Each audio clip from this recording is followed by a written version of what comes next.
President Trump is aggressively tackling the issue of illicit drugs that are entering our country.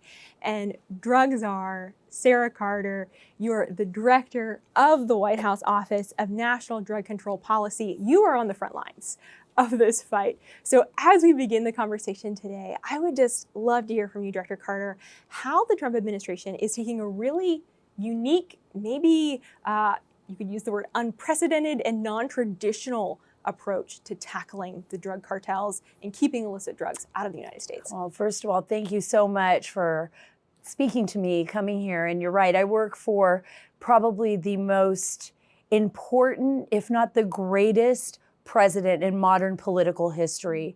And I feel like that he has shifted the conversation when you think about the issue, particularly of decades of the cartels and the United States, the battle that we've had with these terrorist organizations throughout the Western Hem. We have a president now that has shifted that. Why? Because he isn't focusing so much on the global. He's focusing on America first. He's focusing on Western Hem. He's bringing back the Monroe Doctrine, the Dunroe Doctrine, right? And it is putting the pressure not only on the cartels, but on the nation states in the Western Hemisphere. We're saying no more are we going to put up with this. No more are we going to allow these cartels and these foreign terrorist organizations, which he has designated now, to operate with impunity, to target our children, to target our people. And it goes far beyond just the cartels. It goes to adversaries that would be utilizing the cartels as proxies to target our nation. And we saw that, and we've seen that with the enormous amounts of deaths, particularly related to fentanyl, synthetics, other chemicals coming into our country, to the horror of the American people. How is it that we have, and we had 100,000 plus people dying every year from fentanyl and other narcotics, ODing and being poisoned? We are no longer going to allow that to happen. I can tell you this, there has never been a time in my life where I felt so proud. I've been covering this for nearly 25 years as an investigative journalist and also working overseas. I covered Afghanistan and the war on terror, in Iraq. I've been in many war zones from our southern border all across the globe. But there has never been a moment in my life that I have been more proud to say, President Donald J. Trump is my president. He has focused on America. He has focused on this issue with such ferocity and power that the cartels, and by the way, the global world, the global shift that has happened has been so impactful and incredible. It's not only happened here in the Western Hem, but everything that he's done here, from Maduro to targeting the cartels, has really been like a wake-up call to the rest of the world and world leaders saying, we are no longer going to put our nation last, we're putting our nation first, and we're coming after you. Has there been a correlation between that activity, between the targeted strikes on drug boats in the Pacific and the Caribbean, capturing Maduro?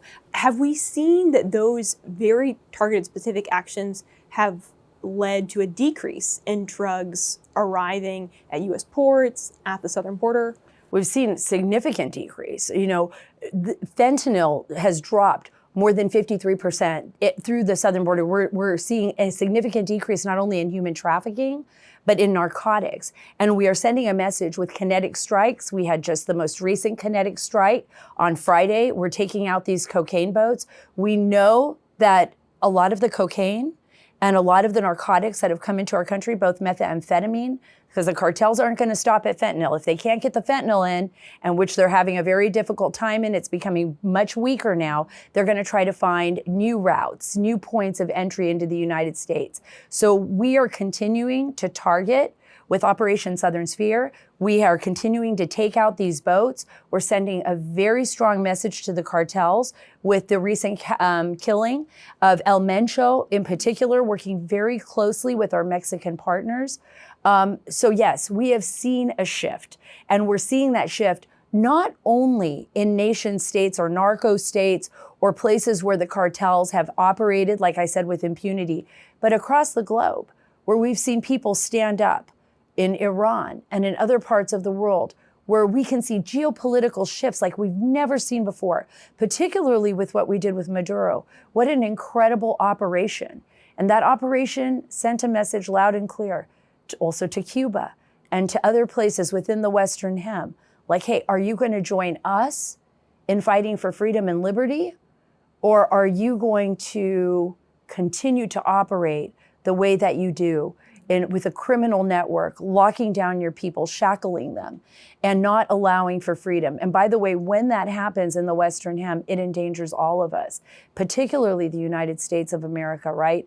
And President Trump has made a promise, and his promise is going to be kept by me. First and foremost, we are going to protect the American people. I met with leadership in Mexico. It was very clear, both sides, we want to help our citizens. I was very clear, we want to protect the American people. You want to protect Mexican citizens. Where can we meet in the middle to do this? How are we going to operate together to ensure safety for both of our nations?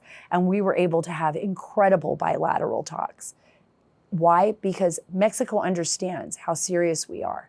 That's the difference. No other president has been able to deliver that message and get our neighbors to understand, yeah, this man means business. He is not going to back down. Well, we've seen the actions. We've seen the actions right. that, from, of course, on the campaign trail, President Trump talked so much about we're going to tackle this issue. But then when you see things like the strikes on drug boats, well, that speaks much louder than just words and rhetoric. And speaking of that, of this kind of non-traditional method that Trump has said, we're going to use every means at our disposal to tackle this issue because it is such a threat to the United States and right. the American people. When you have literally hundreds of thousands of Americans who have died of drug overdoses just in the last decade, are there maybe other methods that you can give us some insight into, things coming down the line of saying, we're going to test maybe other non-traditional ways of really tackling the drug cartels? So our national drug control strategy is set to be unveiled in May. Very excited about that. And we're already working, the White House is working with our Homeland Security task forces. We personally work with our high intensity drug trafficking areas, our HIDTA teams. We have our drug-free communities that we're working with to reach our youth. So this strategy is both the supply and demand side. And one of the most important areas that we're looking at is emerging threats. We don't want to wake up in the morning and find mass casualties. We don't want to see 10 years from now what we've seen years before this, right? Right now, President Trump, we've been able to, under this administration, see those drug deaths and those overdose deaths and poisonings drop. So this is a good sign. We're heading in the right direction. Between October 2024 through October 2025, we have just over 71,000 overdose and poisonings in the United States. It's still far too much. It's a war zone of deaths, right? We can't afford this. We don't want this. We want it to be zero. We want it to be zero. But that's a lot less than the over 100,000 that we were seeing at its peak, right? And we're just going to continue to work on that. Part of this national drug control strategy is to focus in on the supply chain. That means if it's coming from China, if it's coming from India, if we have precursor chemicals in those supply chains and they are being sent into our hemisphere to be utilized by the cartels, there is going to be a price to be paid. And the president has been very clear with China, very clear with others. And I've been very clear. We are no longer going to take that. Are we seeing cooperation from China? Because China has told President Trump, we're going to crack down on these precursor chemicals that are flowing to the drug cartels. Have we actually seen action behind those words? So there are two things that I expect. I expect that supply chain to be clean. And I've been very direct with China, as our president has been. We want that supply chain clean. We want you and we want to work cooperatively with our Chinese partners, right? So we want that kind of law enforcement cooperation. We also want China to be able to do what it does best, and that is stop that export of those precursor chemicals from coming into Mexico and then infecting our supply chain here. We are still working on that. I am grateful that our Chinese counterparts have been continuously meeting with us on that. But there is a concern, right? We're not going to hide the truth. And the truth is, we know that our supply chains are infected with this poison, and it is targeting our youth. And we are no longer going to allow our children to be killed by this. So we're not gonna be quiet about it. We're gonna be very vocal. I expect China to do its part. China knows exactly what I am expecting. There is no mystery behind this. We want it out of our supply chain. Get the precursors out of our supply chain, ensure the security of the world community as well as the American people. We've asked the same when it comes to Mexico. Mexico has been very cooperative with us. We've seen a lot of cooperation as far as working together. The operation with El Mencho, also operations conducted by Mexican defense apparatus as far as like ensuring that the supply chains are cleaner, and that is part of our national drug control strategy. Another issue is emerging threats for us. We are hyper vigilant about what's coming into our country now, and we are looking at that very closely. I want a legacy left here. This isn't about me. This is about a team, right? And that's what President Trump has asked all of us to do, is to work together as a team to protect the American people. And whatever we do right now needs to outlast all of us. It needs to really change the culture of America. So we're not only hitting the supply chain, but we want to help people on the demand side. Yeah, I wanted to ask you about the demand side, because that's the whole other part of this conversation, Right. that we can't ignore the fact that, okay, you can really, cut off that supply chain, but if you still have Americans that are really seeking after the drugs, that's a whole issue that has to be tackled. How are you focused on that? For the first time, we have brought faith to the center of our strategy, right? And what we want to do is reach the communities. And I'm so grateful we had a meeting already with faith leaders from across the country. And I'm telling you, from the Catholic Church to the synagogues, to the mosques, we are trying to reach everyone we can. So that way we can build communities, not just at the White House, not just having groups meet here, talk, and disappear. We want to be able to reach people in the Southwest. If we see a rise in addiction happening, for example, in Arizona, or we see a rise in overdose deaths, we want to be able to reach directly into those communities and say, how can we help you? What do you need? What are you seeing? What do you need from the White House? What do you need from us? So we're working and we're building out on our outreach and our community outreach. We work very closely with our drug-free communities, with our youth. That is very important to us. But look, more important than anything is that we want people to be able to have treatment and get recovery needs faster than they can get narcotics off the streets. We want that to be more available, readily available for them. That's why we're working very closely with HHS, Health and Human Services. We're working with all of our partners in the interagency. The Great American Recovery is part of what we're doing together. That's with Catherine Burgum. This is an issue that's not just one person. This is all of us together getting the best resources we can to service the American people. And that's what I'm so excited about. And most important, prevention for our children. Yeah. Getting that message out there that it's normal, right, to be drug-free, and it's healthy, and your life will be so different. If you're not experimenting with drugs, if you're thinking about how cool it is to be in sports, to stay healthy, to do things that make your life better than to take away from your life. And so we are working closely with our partners. We're working with the NFL, we're working with FIFA, we're doing outreach to get those influencers out there, that the ones that really can share that message with the youth and get that message to them and help them understand that a drug-free life is the coolest life you're gonna live, right? Well, and at the time you used the word faith, that being a part of it. Are you all working with churches and faith-based communities as well? Absolutely, yes. We're working with churches, with faith-based communities, with faith-based networks that operate and have already worked with so many of their parishioners in recovery programs. And, getting out there and meeting them and learning from each other and being able to share lessons learned and best practices together, that is really exciting to me.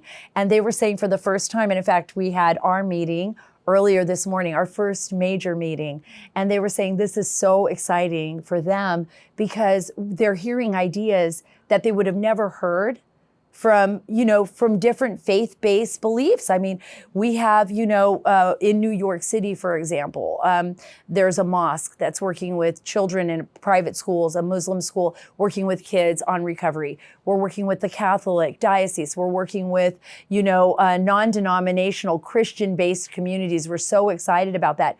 But 83% of Americans actually believe in a power higher than themselves.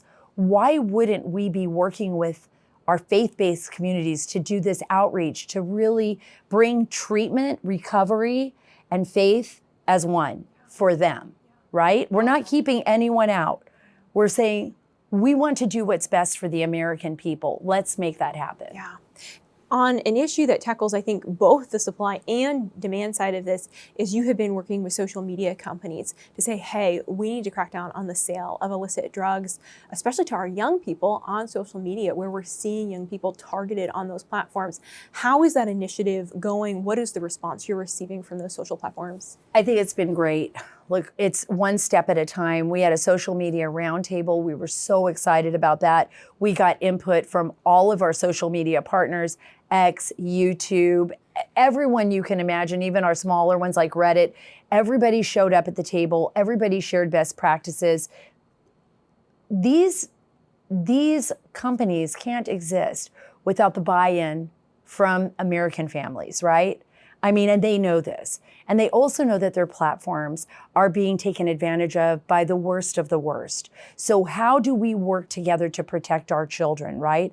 And that was what we were talking about at the roundtables. What is the best practices? One of the worst stories that I heard that dealt with social media were actually happened in Texas. And it was children that were purchasing, children I say because they're 13 years old, purchasing Adderall on social media platform. They thought it was Adderall. The drug dealer delivered it to their house. And the father found his daughter and her best friend dead in the bedroom after they thought what they had taken was a pill. It was pure fentanyl. So this happens all the time in the United States. We cannot afford to lose our children to this. And we have to be responsible too as parents. So our job is an important one. We have to give the tools and the resources to the moms and dads out there so that they can fight the fight with us. I can't do this alone. President Trump can't do this alone. None of us in this entirety of government can do this alone. It's going to take every mom and dad, every church, every leader, every school teacher. It's going to take us being the eyes and ears and reporting. If you see something, say something, people say all the time. Let's do that with our children too. The FBI, and it was just so interesting. One time I remember, talking to a friend of mine in the FBI, and they said to me, the FBI tells everyone, why are you going to let your phone, or a computer into your child's bedroom? Because what you're letting into their bedroom is predators and people on the internet that are having access to your child in your own home when you think your child is safe, right? We need to be actively involved with our children. We need to, maybe it's just as simple as taking the phone away from them at 8 o'clock at night and then giving it back to them in the morning.